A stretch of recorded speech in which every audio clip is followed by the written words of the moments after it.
केंद्र सरकारने सर्वसामान्यांना एक मोठा झटका दिला असून सोमवारी सरकारने पेट्रोल आणि डिझेलच्या एक्साईज ड्युटीमध्ये अर्थात उत्पादन शुल्कात वाढ केली आहे.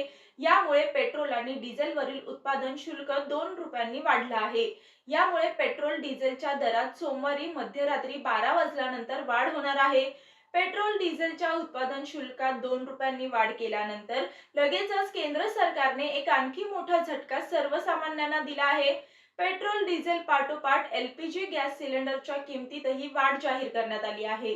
एलपीजी गॅस सिलेंडरच्या दरात 50 रुपयांची वाढ करण्यात आली आहे. ही वाढ तात्काळ प्रभावाने लागू करण्यात येणार आहे. महत्वाची बाब म्हणजे ही दरवाढ प्रधानमंत्री उज्ज्वला योजनेच्या लाभार्थी आणि गैर लाभार्थी दोघांसाठीही लागू असणार आहे. या पुढील सुधारित किमती 8 एप्रिल पासून लागू होणार आहेत. उज्ज्वला योजनेच्या लाभार्थ्यांसाठी गॅस सिलेंडरची किंमत 500 रुपयांवरून 550 रुपयांपर्यंत वाढेल, तर इतर ग्राहकांसाठी ती 803 रुपयांवरून 853 रुपयांपर्यंत वाढणार असल्याची माहिती केंद्रीय पेट्रोलियम मंत्री हरदीप सिंग पुरी यांनी दिली.